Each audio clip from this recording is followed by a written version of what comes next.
సదాశివసమారంభాం శంకరాచార్యమధ్యమాం అస్మదాచార్యపర్యంతం వందే గురుపరంపరాం. హరి ఓం. శ్రీ గురుభ్యో నమః. హరి ఓం. ఆత్మబంధులారా, ఈరోజు మనం కైవల్య ఉపనిషత్తు 7వ పాఠం చూడబోతున్నాం. ఇప్పుడు మనం 16వ మంత్రం కైవల్య ఉపనిషత్తులో చూద్దాం. యత్పరం బ్రహ్మ సర్వాత్మ విశ్వశాయతనం మహత్ సూక్ష్మాత్ సూక్ష్మతరం నిత్యం తత్వమేవ త్వమేవ తత్. ఇది ఒక మంత్రం, అంటే ఒక మహావాక్య మంత్రం అని చెప్పాలి. ఇప్పుడు మంత్రానికి అర్థాలు చూద్దాం. యత్ పరం బ్రహ్మ, ఉపనిషత్తులు పరమాత్మను జగత్తు కారణంగా అభివర్ణిస్తాయి. తర్వాత ఇంకో మాట, విశ్వస్య ఆయతనం, అంటే సృష్టి కారణం కాదు, అంటే కారణం మాత్రమే కాదు, స్థితి కారణం కూడా, అంటే విశ్వమంతటికి ఆధారం. మహత్, మహత్ అంటే శ్రేష్టం, శ్రేష్టమైనది. అంటే బ్రహ్మ ఆకాశం కన్నా కూడా శ్రేష్టం. ఆకాశం, ఆకాశం అంటే స్పేస్. బ్రహ్మ నుంచి పుట్టి ప్రళయంలో బ్రహ్మలో లయం అవుతుంది. అందువల్ల బ్రహ్మ ఆకాశానికి కూడా ఆధారం. సర్వ ఆత్మ, ఇది మొత్తం సృష్టికి అధిష్టానం, అంటే అన్ని జీవుల్లోనూ సచ్చిత్ రూపాల్లో ఉంది అని అర్థం. నిత్యం, నిత్యం అంటే శాశ్వతం, అంటే కాలం లయమైనా కూడా బ్రహ్మ ఉంటుంది. విశ్వం ప్రళయంలో లయమైనప్పుడు కాలం, ఆకాశం అవి కూడా లయమైపోతాయి. ఆకాశం అంటే ప్రదేశం, స్పేస్, అన్ని కాలంలోనే ఉన్నాయి. కానీ కాలం ఎక్కడుంది? బ్రహ్మలో ఉంది. ప్రదేశం అంటే రెండు వస్తువుల మధ్య ఉన్నటువంటి ఖాళీ ప్రదేశం. అందువల్ల ప్రదేశానికి ద్వైతం కావాలి. ద్వైతం లయం అయితే ప్రదేశం కూడా లయం అయిపోతుంది. అలాగే కాలం కూడా. కాలాన్ని కూడా రెండు సంఘటనల మధ్య ఉన్న సమయం అంటారు. ద్వైతం లయమైపోయి సంఘటనలు లయమైపోతే కాలానికి విడిగా ఉనికి లేదు. సుషుప్తిలో ద్వైతం లేదు కాబట్టి అందులో ప్రదేశం, కాలం కూడా లయమైపోతాయి. కాలాతీత, దేశాతీత శుద్ధ చైతన్యం మాత్రమే ఉంటుంది సుషుప్తిలో. అందువల్ల నిత్యం అంటే కాలాతీత, దేశాతీత ఆత్మ. సూక్ష్మాత్ సూక్ష్మతరం, ఈ మాటకి ఏమిటి అర్థం? అంటే అత్యంత సూక్ష్మమైన దానికన్నా అత్యంత సూక్ష్మమైనది అని అర్థం. ఎక్కువ గుణాలుంటే అది స్థూలతమం, ఒక్కటే గుణం ఉంటే అది సూక్ష్మతమం. పృథివీకి 5 గుణాలు ఉన్నాయి కాబట్టి స్థూలతమం. అలా తగ్గుతూ తగ్గుతూ వచ్చి ఆకాశానికి ఒక్కటే గుణం ఉంది, అది శబ్దగుణం. అందువల్ల ఆకాశం సూక్ష్మతమం. ఇది ఒక్క అదే శ్రోతేంద్రియానికి మాత్రం అందుతుంది, అంటే చెవులకి. బ్రహ్మకు ఆ గుణం కూడా లేదు. అందువల్ల అది సూక్ష్మతమైన ఆకాశం కన్నా సూక్ష్మం. అశబ్దం, అస్పర్శం, అరూపం, అరసం, అగంధం. అందువలన బ్రహ్మ పంచేంద్రియ అగోచరం, దాన్ని వస్తువుగా ఏ ప్రమాణంతోనూ తెలుసుకోలేము. కాబట్టి బ్రహ్మ అప్రమేయం.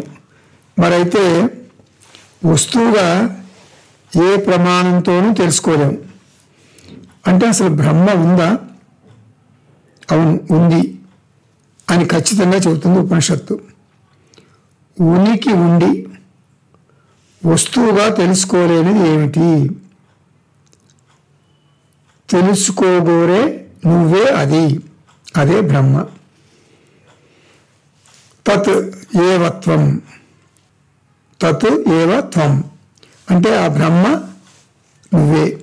ఈ ఉపనిషత్తును బోధిస్తున్న గురువు చతుర్ముఖ బ్రహ్మ. ఆ చతుర్ముఖ బ్రహ్మే ఏమంటున్నాడు? ఆ బ్రహ్మవు నువ్వే అంటున్నాడు శిష్యుడితో. అన్నింటినీ ఆబ్జెక్టుగా చూసేటటువంటి సబ్జెక్ట్ అయిన ఆ బ్రహ్మవు నువ్వే అని శిష్యుడితో అంటున్నాడు. సబ్జెక్టుగా నేను ఈ జగత్తులో అన్నింటినీ చూస్తా. నా మనస్సు, శరీరాలను కూడా ఆబ్జెక్టుగా చూస్తా. వాటి ద్వారా జగత్తును చూస్తా. అంటే మనస్సును తీసుకుంటే మనస్సు ద్వారా నేను బాహ్య ప్రపంచాన్ని చూస్తాను. సాక్షిగా నేను మనసును చూస్తాను. నేను చూసే ప్రపంచాన్ని కాదు, శరీరాన్ని కాదు, మనసును కూడా కాదు. నేను ఎవరిని? బ్రహ్మను, అంటే సాక్షి చైతన్యాన్ని. ఇందాక తత్ ఏవ త్వం చూసాం కదా, ఇప్పుడు త్వం ఏవ తత్, త్వం ఏవ తత్. ఇప్పుడు ఏమంటున్నాడు? నువ్వే ఆ బ్రహ్మవు అంటున్నాడు. ఇంతకుముందు ఆ బ్రహ్మవు నువ్వే అన్నాడు. అంటే నామరూపాలతో చూస్తే అలా చిన్నది, సముద్రం పెద్దది. అధిష్టానమైనటువంటి నీరుగా చూస్తే చిన్న అలా నీరే, పెద్ద సముద్రం కూడా నీరే. అలాగే ఉపాధి పరంగా చూస్తే జీవాత్మ నికృష్ట గుణ విశిష్ట చైతన్యం, పరమాత్మ ఉత్కృష్ట గుణ విశిష్ట చైతన్యం. అహం జీవాత్మ, పరమాత్మ అస్మి. తత్వమేవ త్వమేవ తత్. ఆ బ్రహ్మవు నీవే, నీవే ఆ బ్రహ్మవు అని తెలియజేసి చెప్పడంలో జీవాత్మ పరమాత్మ ఒకటే అని నిశ్చయంగా చెప్పటం అన్నమాట.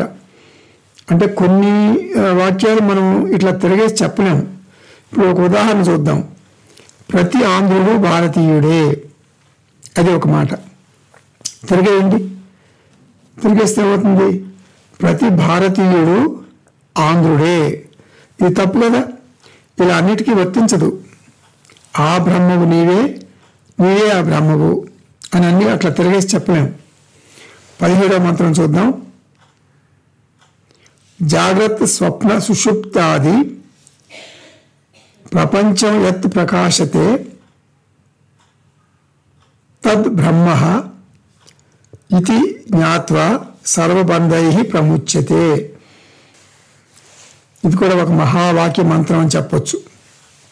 తత్ బ్రహ్మ అహం, నేను ఆ బ్రహ్మను. అంటే నేను సృష్టికర్తను, సృష్టించబడిన జీవిని కాదు. ఇది మహావాక్యం. తత్ బ్రహ్మ అహం అస్మి, ఆ బ్రహ్మను నేను. యత్ ప్రకాశతే, నేను కార్యకరణ సంఘాతమైనటువంటి శరీరంలో ఉన్నటువంటి జీవాత్మగా వీటన్నిటిని ప్రకాశింపచేస్తాను. వేటిని ప్రకాశింపచేస్తాను? వేటినంటే జాగ్రత్త స్వప్న సుషుప్తి ఆది ప్రపంచం. జీవాత్మ వేషం వేసుకుంది నేనే, పరమాత్మ వేషం వేసుకుంది నేనే, జగత్తుగా ఉంది నేనే. నేనే జీవ, జగత్, ఈశ్వర, మూడు నేనే. అంటే శరీరత్రయం నేనే, ప్రపంచత్రయం నేనే, అవస్థాత్రయం నేనే, సాక్షి చైతన్యం నేనే, ఆత్మ నేనే, అంటే మిథ్యానాత్మ కూడా నేనే. అవస్థాత్రయ సాక్షి చైతన్యాన్ని నేనే. ఆది అంటే జాగ్రత్త, స్వప్న, సుషుప్తి అవస్థలు మనకు తెలుసు. అంటే మరొక అవస్థ ఉందన్నమాట. అంటే సాయంకాలానికి రాత్రికి మధ్యలో ఉన్న సమయాన్ని సాయం సంధ్య అంటారు. అంటే జాగ్రత్త అవస్థకి స్వప్నావస్థకి మధ్య ఒక అయోమయ అవస్థ ఉంది. అంటే సాక్షిగా చూసేటటువంటి నాకు ఏ మలినము అంటదు. జీవ జగత్ ఈశ్వర త్రిపుటి నుండి ఆత్మ అనాత్మ ద్విపుటికి రావాలి. స్వయంగా ఉనికి లేని అనాత్మ మిథ్య, నేను ఆత్మగా సత్యం. ఇది జ్ఞాత్వా, ఈ ద్విపుటిని అర్థం చేసుకుని నేను సత్యం జగత్తు మిథ్య అని తెలుసుకోగలిగితే నేను అసంగ సాక్షిని అవుతాను. సర్వబంధై ప్రముచ్యతే, అన్ని బంధాల నుండి విడిపడతాను. నేను మరి నా ప్రతిబింబాన్ని అద్దంలో చూసుకొని అభిమానం పెంచుకుంటే ఏమవుతుంది? అద్దం నాశనం అయితే నా ప్రతిబింబం కూడా నాశనం అవుతుంది. అద్దాన్ని నా ప్రతిబింబాన్ని చూడటానికి ఉపయోగించుకోవాలి, కానీ దానితో మమేకం చెందకూడదు. నేను బింబముఖాన్ని, అంటే ఒరిజినల్. నా ఒరిజినల్ ముఖం నా భుజాల మీదే భద్రంగా ఉంది. ఇది తెలిస్తే జీవితం ఒక ఆట, ఇది తెలియకపోతే బాధ. అందువల్ల తెలివైన భక్తుడు భగవంతుడే స్వయంగా ఇచ్చినటువంటి శాస్త్రాన్ని పట్టుకుని త్రిపుటి నుంచి ద్విపుటికి రావాలి. ఇప్పుడు 18వ మంత్రం చూద్దాం. త్రిషు ధామసు యత్ భోగ్యం భోక్తా భోగచ్చ యత్ భవేత్ తేభ్యో విలక్షణ సాక్షి చిన్మాత్రోహం సదాశివ. ఇక్కడ ఒక ట్విస్ట్ ఉంటుంది. ఏమిటంటే 17వ మంత్రం వరకు గురువు చతుర్ముఖ బ్రహ్మ శిష్యుడు ఆశ్వలాయన మహర్షికి మహావాక్యం తత్వమసి ఉపదేశం చేశాడు. 18వ మంత్రం నుంచి ఏమవుతుంది? 22 దాకా శిష్యుడు తాను అందుకున్నటువంటి బోధను మహావాక్య రూపంలో చెప్తాడు. అహం బ్రహ్మాస్మి అంటాడు శిష్యుడు. తత్వమసి గురువు బోధిస్తాడు. అంటే ఉపదేశ రూప మహావాక్యం అంటారు దాన్ని. అహం బ్రహ్మాస్మి అంటాడు శిష్యుడు. అది అనుభవ రూప మహావాక్యం అంటారు. ఇందులో శిష్యుడు తను త్రిపుటి నుండి ద్విపుటికి వచ్చానని ప్రకటిస్తాడు. ఏమంటాడు శిష్యుడు? అహం సాక్షి అస్మి, నేను చిత్ రూపాన్ని, నేను బింబ చైతన్యాన్ని, నన్ను సాక్షి చైతన్యం అంటారు. నేను విశ్వగా జాగ్రత్త అవస్థలో, తైజసగా స్వప్నావస్థలో, ప్రాజ్ఞగా సుషుప్తి అవస్థలో వ్యవహారం నడుపుతాను. త్రిషు ధామసు అంటే ఈ 3 అవస్థల్లో, అంటే జాగ్రత్త స్వప్న సుషుప్తి అవస్థల్లో యద్భోగ్యం 3 ప్రపంచాలను అనుభవిస్తాను. జాగ్రత్త అవస్థలో స్థూల ప్రపంచం, స్వప్నావస్థలో సూక్ష్మ ప్రపంచం, సుషుప్త అవస్థలో కారణ ప్రపంచం. ఈ 3టిని అనుభవిస్తా.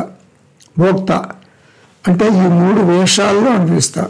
అంటే చిదాభాసగా విశ్వ తేజస ప్రాజ్ఞగా అనుభవిస్తా. భోగ 2 అర్థాలు ఉన్నాయి ఈ పదానికి. ఒకటి అనుభవం, 2 అనుభవించేటటువంటి కరణం. ఇక్కడ కరణం అర్థం తీసుకుందాం మనం. అంటే ఇన్స్ట్రుమెంట్ అంటారు. అంటే ఏదైనా అనుభవించాలంటే 3 విషయాలు ఉండాలి. భోక్త, భోగ్యం, భోగ. అంటే సబ్జెక్టు, ఆబ్జెక్టు, ఇన్స్ట్రుమెంటు. ఈ మూడింటిని కలిపి త్రిపుటి అంటారు.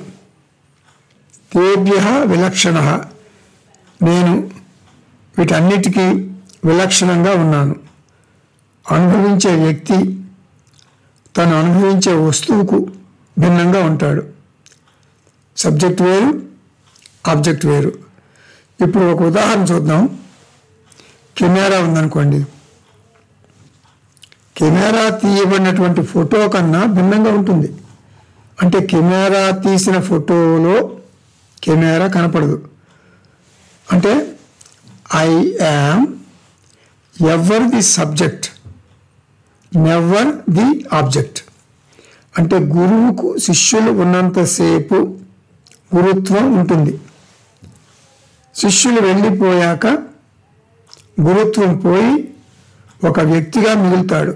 అంటే ఈ సబ్జెక్టు హోదా ఆబ్జెక్ట్ ఉన్నంత వరకే. ఆబ్జెక్ట్ లేకపోతే సబ్జెక్ట్ కూడా లేదు. మరి అయితే నా స్వరూపం ఏమిటి? చిన్మాత్రా, నేను శుద్ధ చైతన్యాన్ని. రాగద్వేషాలు నాకు చెందవు, నా మనసుకు చెందుతాయి. సదాశివ, జీవాత్మగా వ్యష్టిలో ఉన్న చైతన్యమైనటువంటి నేను, వేరే ఎవరో కాదు, సమష్టిలో ఉన్న చైతన్యమైన పరమాత్మను. అంటే జీవాత్మను నేనే, పరమాత్మను నేనే. శివ ఏవ సదా జీవ, జీవ ఏవ సదా శివ. ఇది అద్వైత అనుభూతి. 9వ మంత్రం చూద్దాం. మయ్యేవ సకలం జాతం, మయి సర్వం ప్రతిష్ఠితం, మయి సర్వం లయం యాతి, తద్బ్రహ్మ అద్వయం అస్మి అహం. ఇది 19వ మంత్రం. ఇది ఒక అద్భుతమైన మంత్రం. నిజం చెప్పాలంటే ఏ ఉపనిషత్తులో కూడా ఇటువంటి మంత్రాన్ని మనం చూడం. మయి ఏవ సకలం జాతం, అంతా నా నుంచే పుట్టింది.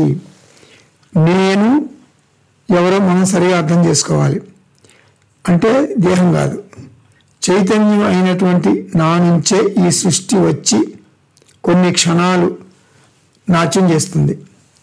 వచ్చిన చిక్కేమిటంటే మనం బుడగలాంటి జీవితంలో మమేకం చెంది ఆ బుడగకు అధిష్టానమైన నీటిని చూడటం లేదు. మనం చైతన్య స్వరూపం అని తెలుసుకోవటం లేదు. మయి సర్వం ప్రతిష్ఠితం, నేనే అన్నిటికీ స్థితి కారణాన్ని. మయి సర్వం లయం యాతి, చివరికి అన్నీ నాలో లయమైపోతాయి. అంటే నేను లయ కారణాన్ని, బ్రహ్మను. చతుర్ముఖ బ్రహ్మ కాదు, బ్రహ్మ అంటే నేనే. సృష్టి, స్థితి, లయ కారణం. ఇక్కడ విద్యార్థి అంటే ఆశలాయుడు తను సృష్టి, స్థితి, లయ కారణమని అంటున్నాడు. తత్ అద్వయం బ్రహ్మ అహం అస్మి. ఇక్కడ తన అసలు స్వరూపం సూచిస్తున్నాడు. నేను పరమాత్మగా సృష్టి, స్థితి, లయ కారకుడిని. కానీ నా అసలు స్వరూపం అంటే కార్యకారణ విలక్షణ బ్రహ్మ, నిరుపాధిక బ్రహ్మ అహం అస్మి. నేను సృష్టికర్తను అని అహంకారపరంగా చెప్తే అది తప్పు. కానీ సాక్షిపరంగా చెప్తే అది గర్వం కాదు, అది జ్ఞానం. జీవాత్మగా చూస్తే నేను కార్యం, పరమాత్మగా చూస్తే నేను కారణం. నేను కారణ బ్రహ్మను, కారణ పరమాత్మ అహం అస్మి. ఇది ఇప్పుడు మనం 20వ మంత్రం చూద్దాం.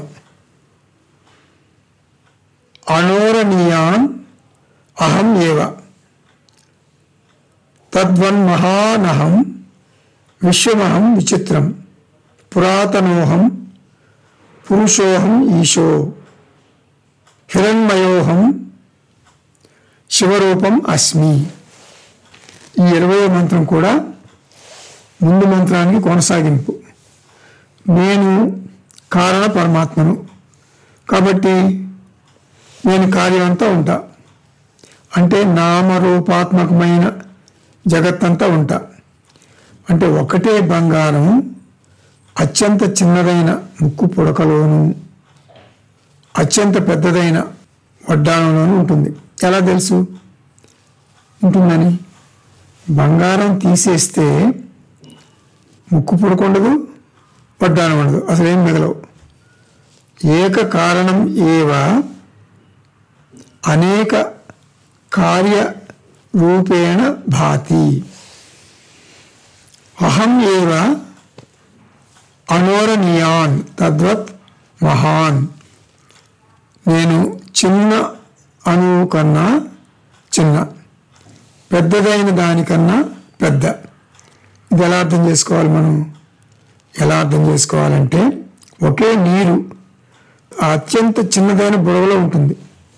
నీరు ఒక్కటే అత్యంత పెద్దదైనటువంటి సముద్రంలో కూడా ఉంటుంది.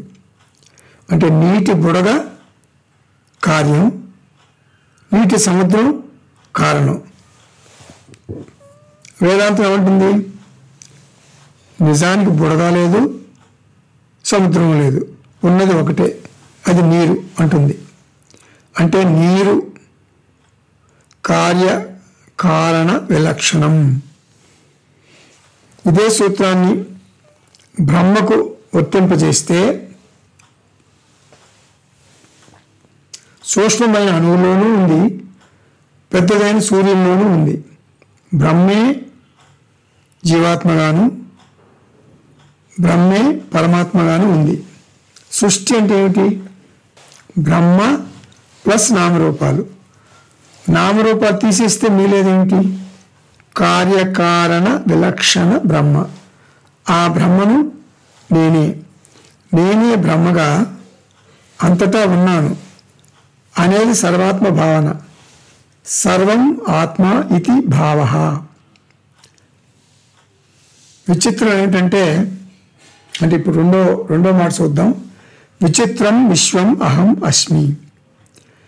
ఈ విశ్వం ఒక అద్భుతం. అందులో చాలా భిన్నత్వం ఉంటుంది. మోక్షం అంటే మంచి జీవితం పొందటమే కాదు, మోక్షం అంటే వ్యావహారిక ప్రపంచంలో ఉండే సుఖ దుఃఖాల లాంటి ద్వంద్వాలను స్వీకరించటమే. ఈ విశ్వమంతటా నేనే ఉన్నాను. అణువులో, పరమాణువులో, పెన్నులో, పెన్సిల్లో, సూర్యుల్లో, చంద్రుల్లో ఎన్నో చెబుతాం మనం. వాచారంభణం వికారో నామధేయం. ఈ జగత్తంతా నామరూపాలతో నిండి ఉంది. నామరూపాత్మక జగత్తు మిథ్య, నేను సత్యం. అహం పురాతన అంటే నేను అనాది, నాకు ఆది లేదు. అహం పురుష. పురుష అంటే రెండు అర్థాలు ఉన్నాయి. ఒకటి జీవాత్మ, రెండు పరమాత్మ. అంటే నేను జీవాత్మ, పరమాత్మ రెండు నేనే. అహం ఈశ. నేను కారణ బ్రహ్మను, నేను స్వతంత్రం. కార్యం పరతంత్రం. అంటే కారణం లేకుండా కార్యానికి ఉనికి లేదు. బంగారం లేకపోతే ఆభరణం లేదు, బంగారం ఉంటే ఆభరణం ఉంది. బంగారం ఆభరణం మీద ఆధారపడి లేదు. ఆభరణం ఉన్నా ఆభరణం లేకపోయినా బంగారం ఉంటుంది. అంటే ఏంటి? బంగారం సత్యం, ఆభరణం మిథ్య. అలాగే బ్రహ్మ లేనిదే కార్య జగత్తు లేదు. కారణ బ్రహ్మ సత్యం, కార్య జగత్తు మిథ్య. అందువలన నేను కారణంగా ఈశుడిని అంటే స్వతంత్రుడిని. నేను జీవాత్మగా, పరమాత్మగా రెండు వేషాలు వేసుకున్నాను. నేనే కారణంగా పరమాత్మను, నేనే కార్యంగా జీవాత్మను. ఇప్పుడు మరి ఒక పాత్రధారి సినిమాలో ద్విపాత్రాభినయం చేశాడనుకోండి, అయిపోయిన తర్వాత గ్రీన్ రూమ్కి వెళ్ళి వేషాలు మార్చుకున్నట్టుగా ఉంది. ఉత్కృష్ట ఉపాధిలో నేను పరమాత్మను, నికృష్ట ఉపాధిలో నేను జీవాత్మను. మరి నా అసలు స్వరూపం ఏమిటి? నేను జీవాత్మను కాదు, పరమాత్మను కాదు. నేను శుద్ధ చైతన్య స్వరూపాన్ని. హిరణ్మయ అహం. నేను బంగారంలా స్వయం ప్రకాశక చైతన్య స్వరూపాన్ని. హిరణ్మయం అంటే బంగారం. బంగారం లక్షణం ఏంటి? బంగారం లక్షణం ప్రకాశిస్తుంది. ప్రకాశించటం దాని లక్షణం. వేదాంత పరిభాషలో ప్రకాశం అంటే చైతన్యం. శివరూపం అహం అస్మి. శివ అంటే మంగళ స్వరూపం, అంటే ఆనందం, అంటే ఆనంద స్వరూప అహం అస్మి అని అర్థం. ఇప్పుడు గురువు గారు చతుర్ముఖ బ్రహ్మ, సత్తుచిత్ అంశాల తర్వాత మూడోదైనటువంటి ఆనందం అంశం చూస్తున్నాడు, ప్రవేశపెడుతున్నాడు. అంటే మనం పొందే ఆనందాన్ని ప్రతిబింబ ఆనందం అంటాం, కోశానందం అని కూడా అంటాం, విషయానందం అని కూడా అంటాం.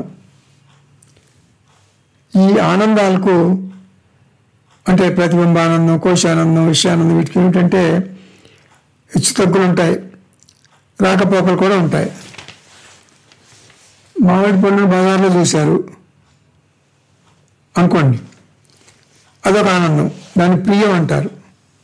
కొని తెచ్చుకున్నారు, ఇంట్లో పెట్టుకున్నారు, మీ ముందు పెట్టుకున్నారు, అదొక ఆనందం, అది మోదం అంటారు.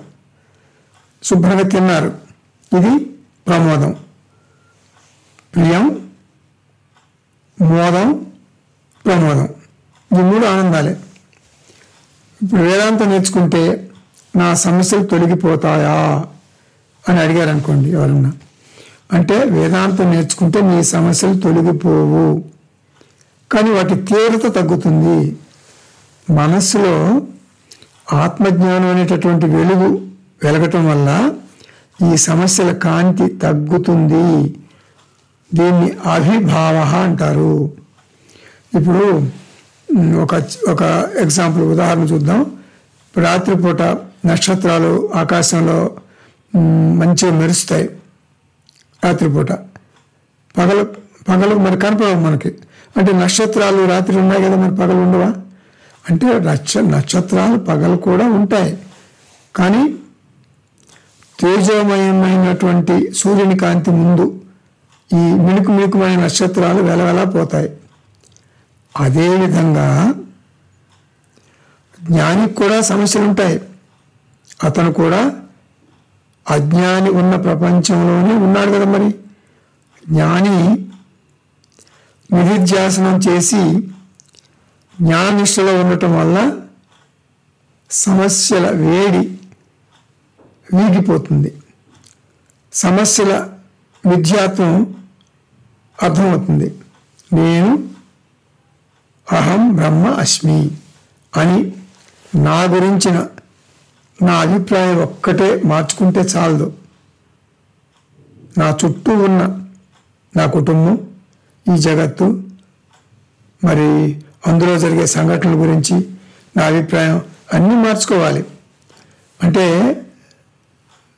నేను ఆత్మ అని తెలుసుకుంటే చాలదు. తక్కినవి అనాత్మ, అనాత్మ మిథ్య అని అర్థం చేసుకోవాలి.